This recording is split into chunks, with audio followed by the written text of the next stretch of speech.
BSc second same आज का topic है हमारे पास डिस्प्लेसमेंट करंट। ये जो सिलेबस, ये जो टॉपिक्स हैं ये एनईपी के अकॉर्डिंग है फिजिक्स के। वीडियो अगर आपको अच्छी लगती हो तो वीडियो को लाइक करें।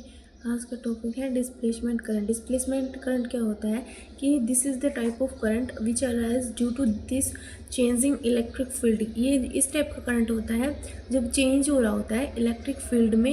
ये जो है it is does not exist under steady conduction.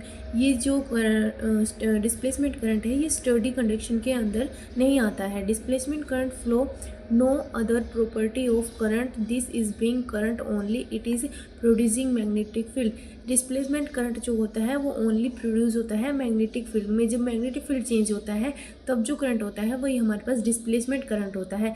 There is no charge corresponding to this displacement current. इस डिस्प्लेसमेंट करंट के अंदर कोरिस्पॉन्डिंग कोई भी चार्ज नहीं होता है। इस तरीके का हमारे पास ये डिस्प्लेसमेंट करंट होता है जब मैग्नेटिक फील्ड चेंज हो रहा होता है due to change in magnetic field. जब मैग्नेटिक फील्ड चेंज हो रहा होता है, जब जो हमारे पास करंट आता है उसी को हम डिस्प्लेसमेंट करंट कहते हैं। डिस्प्लेसमेंट करंट को अगर हम डिफाइन करें उसको डेरिवेशन के फॉर्म में अगर हम लिखें तो यहाँ पर हम डिस्प्लेसमेंट करंट को डिफाइन करेंगे तो ये हम यहाँ पर एम्पीयर सर्किट लॉ का यूज़ करेंगे। एम्पीयर सर्किट लॉ हमारे पास क्या कहता है कि line integral over a close surface B vector dot DL vector is equal to mu naught I.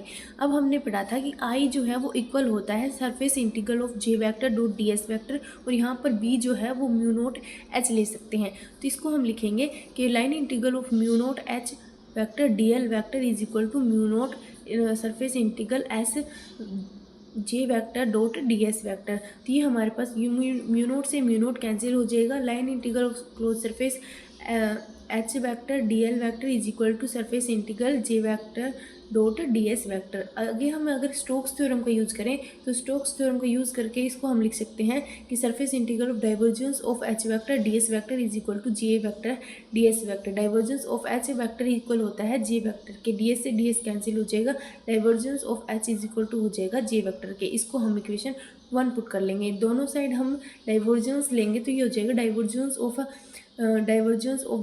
Of H vector is equal to divergence of J vector. ये equal होता है 0 के, और ये हमारे पास हो जाएगा divergence of J vector is equal to 2। इसको हम इक्वेशन 2 पुट कर लेते हैं। Divergence of J is equal to D by D T rho. Equation 3 equation हम इसको 3 पुट कर लेते हैं। इक्वेशन 2 और 3 को अगर हम कंपेयर करें तो ये हो जाएगा minus D P by D T is equal to 0। ये हमारे पास इक्वेशन आ जाएगी। ये क्या कहती है कि this leads to the steady condition where charge density rho not changing. ये वो कंडीशन है जब चार्ज डेंसिटी रो जो है वो नॉट चेंजिंग, वो चेंज नहीं होती है। For changing charge density condition this equation must be change. अगर चार्ज डेंसिटी चेंज होती है तो ये इक्वेशन भी हमारे पास चेंज हो जाएगी। तो मैक्सवेल सजेस्ट करता है that the of current density is incomplete and advised to add something in equation। Maxwell जो कहता है कि ये जो इक्वेशन है हमारे पास ये इनकम्प्लीट है, इसमें कुछ ऐड कर देता है। तो divergence of H vector is equal to J vector plus में जे डैश वेक्टर, इसको हम इक्वेशन 4 पुट कर लेते हैं और इसको आगे शोल्व करने के लिए हम डाइवर्जेंस अप्लाई करते हैं बोथ साइड में। तो डाइवर्जेंस ऑफ एच वेक्टर ये हमारे पास 0 आता है। तो divergence of J plus divergence of J dash, तो डाइवर्जेंस ऑफ जे डैश निकालेंगे तो ये यहाँ पर माइनस हो जाएगा डाइवर्जेंस ऑफ जे। ये इक्वल होता है D P by D T के। तो डाइवर्जेंस हम ऑफ जे की वैल्यू हमने यहाँ से ली है कि डाइवर्जेंस ऑफ जे होता है वो minus D P by D T होता है। तो माइनस इसकी वैल्यू हो जाएगी D P by D T. तो रो हमारे पास आएगा divergence of D vector D. तो ये हो जाएगा divergence of J dash equal to D by D T divergence of D vector is equal to divergence of D by D T D vector. ये हमारे पास equation आती है यहाँ से। इसके आगे हो जाएगा divergence of J dash minus D by D T D dash is equal to 0।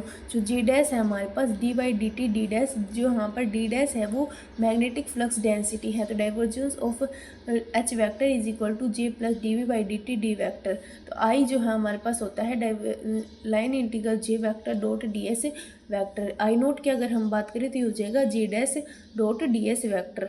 ये हमारे पास होता है। ये आई नोट जो करंट है वो डिस्प्लेसमेंट करंट को शो कर रहा है, और जो जे डैश है वो हमारे पास डिस्प्लेसमेंट करंट डेंसिटी को शो करता है। Thank you.